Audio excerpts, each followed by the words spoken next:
પપ્પા હા બેટા. હું તમને પ્રશ્ન પૂછું ને હા. તમારે એનામાં જવાબ આપવાના. અચ્છા પૂછ હેડ તને. તમને મમ્મી ઇરિટેટ કરવાનું શું મળે? અલી ભોંડી હું એને ઇરિટેટ નહીં કરતો, એ જાતે થઈ જાય. પણ એક વાત કહું, મને મજા બહુ આવે.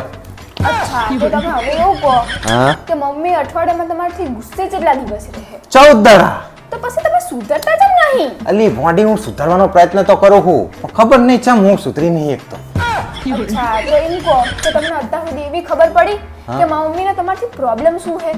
ભોંડી આમ કંઈક એ પ્રોબ્લેમ કહેતી તો હોય, આમ બડબડ બડબડ કરતી હોય, પણ મારું મગજ છે ને એ બધું લેતું જ નહીં.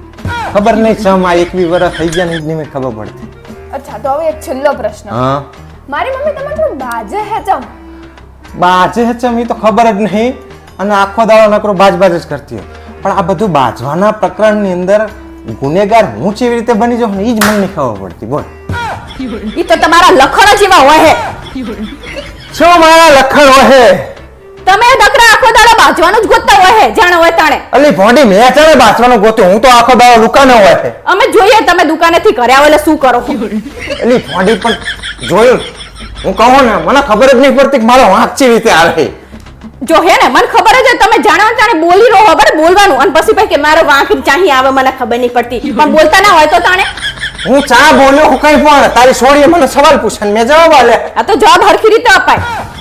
પણ મને જે લાગે એ જ કહું કે હું બીજું કઈ કહું? તમને એવું જ હતું કે હું વાપરતી જ નહીં એટલે તમારે જીમ ફાવે ને બોલવાનું. મને ખબર હોત તો હું બોલે જ ખરો, અને જવાબે આલે જ ખરો. જો હે ને મને ખબર હતી તમને ખબર નહીં ને એટલે જ તમે બોલો છો. આ તે સાચું, હા ભરવાની તો તારી તેવડ નહીં. જાણે હોય તાણે કૂતરાની જેમ ભણ ભણ કરતી હોય, બાજવાનું લવાજ મારતી હોય. હું લવા નહીં મારતી, તમે બાજવાનું ગોતો ને એટલે મારે બોલવું પડે. હું ચા બાજવાનું, તને ખબર પડે ને છોડી, હું બાજવાનું ગોતું. નકરા નવરા બેઠા હે ને ખબર જ નહીં પડતી આને ચા પ્રોબ્લેમ થાય છે ને શું પ્રોબ્લેમ છે ને ખબર જ નહીં.